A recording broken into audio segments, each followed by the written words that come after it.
Alright, today we're going to be looking at my 2004 Chevy Avalanche. My meathead son over here, Brandon, has broke the latch. It is an 04, but most of the models are done exactly the same way. So the first thing we're going to do is take off this shroud right here. There's a clip underneath on each side, on the top and the bottom. We're just going to use a pry tool. You can see where someone's done that in the past. Probably use a screwdriver. We're going to put a towel under here and then use a pry tool so it doesn't damage the paint. That's the first step. We need to get that off. Okay, what we figured out was in order to pop this off, we first needed to take these screws off here. So we had a tough time. These bolts right here were super hard to get out. We used a 6.5 inch socket to put this, which is it's a T40 hex head. That's the proper one. That's the only way to get enough torque to get these bolts out of there. So now we're going to pop the front off.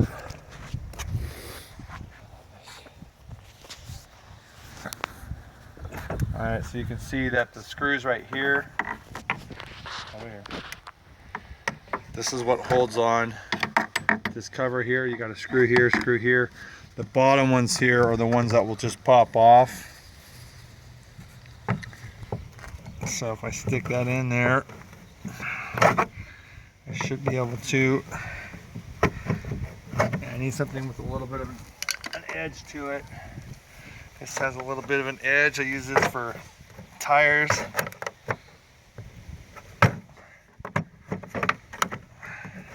Slide that under, and those should pop off.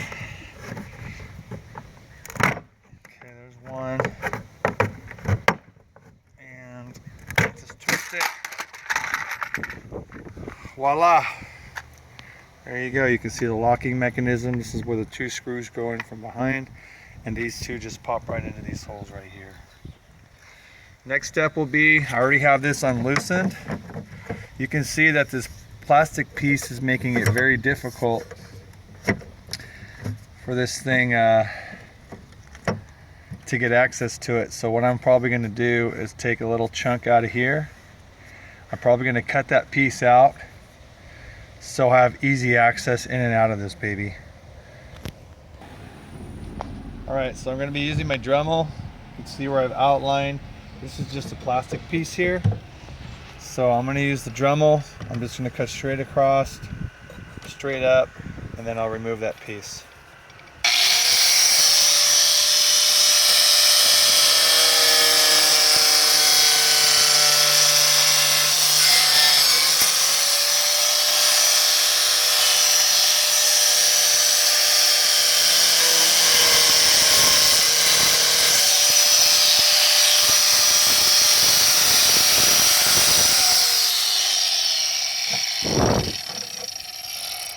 There you have it. Just like that. Nice, easy access to everything that I need. Next steps I'm going to have to do, I'm going to have to take off these clips here that's holding the unlocking mechanism to the truck. I have to unclip those here, and then this thing should just come right out after that. Okay, what I'm going to do here is I'm going to be popping these blue clips off of here, is what holds the locking mechanism to these rods right here. It looks like all I have to do is just pull these out like that. Simply unclips, unlock that one, do the same to this side. Just pull it out. It unclips from the bolt, and got our old piece off.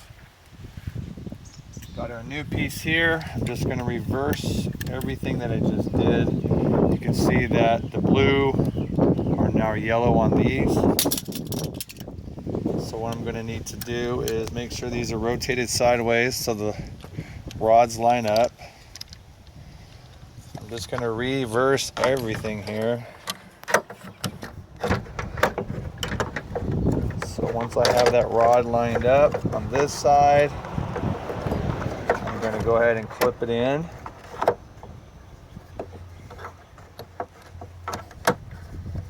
Okay, once I have it clipped in, make sure these holes line up before I clip it in, because you can see there's different parts of that thread.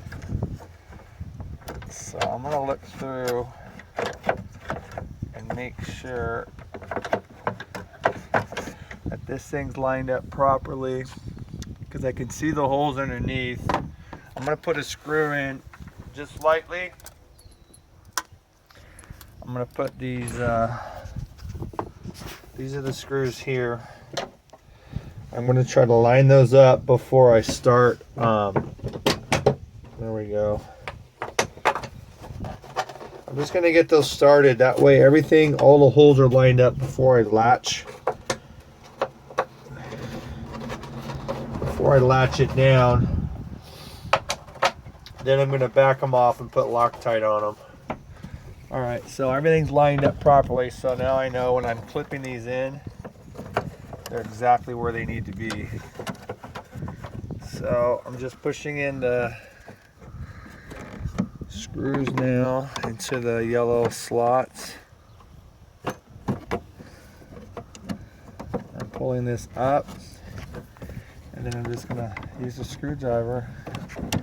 I'm going to lock it in place. Oh, shoot. That piece of crap just broke. Now we've got a problem.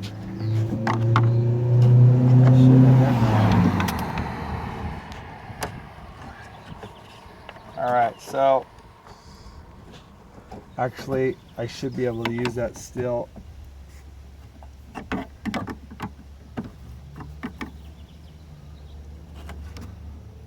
Because the bottom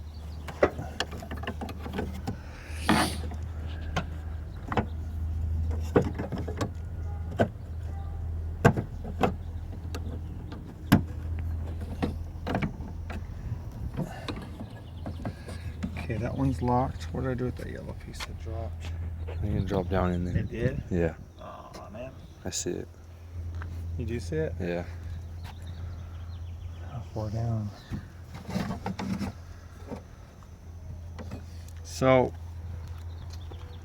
what I'm gonna have to do now is improvise. I'm gonna have to take off one of the old clips. Luckily one of them's broke, the other one's not. I'm gonna take off one of these old clips, and I'm gonna have to take this thing back out, and I'm gonna have to replace it. All right, so just finished installing the new handle. You can see I have one yellow one here, the clips, and of course, Murphy's Law, the yellow clip broke on this side. Luckily, I just removed the blue clip from the old factory one and made that work just nice. One of the issues I had putting these clips on is the bottom plastic bracket did break. So a good idea that my son came up with was to shove a towel in here like this while you're putting the clips on, because there's a hollow space in there that if those clips fall down there, you're scroogled. You can't get to them. So if you happen to slip or the plastic clip falls off, it falls right on top of the towel here, and it saves you a lot of heartache, because I don't even know where to get those clips. It'd probably take you a couple days on the internet. So we got that on. It's working just fine. You can see on the back we installed those three screws that hold that whole unit in place. It's important that those things are aligned properly while you're installing it. If you don't, you're going to have issues with the sidebars not being in the correct position. So once again, I put the blue Loctite on those screws. That way there's no chance of those rattling off while we're driving. The last step here will be to put on the shroud, which is here. So I'm going to put this in the up position so we can see. I'm going to line up these two brackets here with these two holes. Those go first because those are the clip-in units. Once I have that, I have my locking mechanism here. It should line up with this thing here, so it will lock it in place.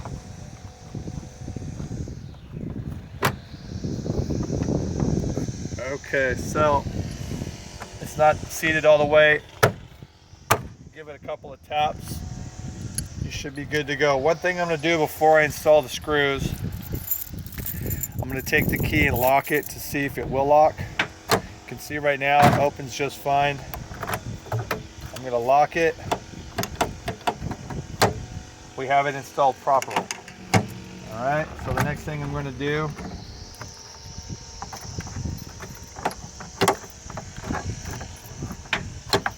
I'm going to put a little bit of Loctite on these as well. And Brandon, where's the tip that we use for these? The smaller tip. It might be this one here. Okay. So put a little bit of Loctite on the threads. Once you have that, just slip it in.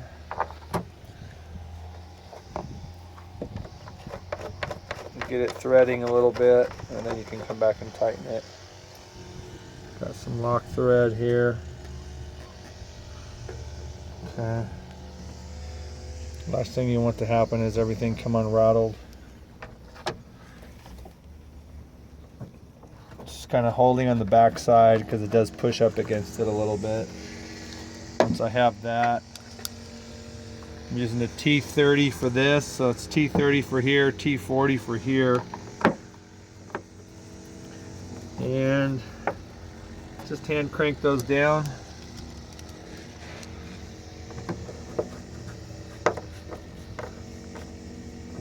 And voila.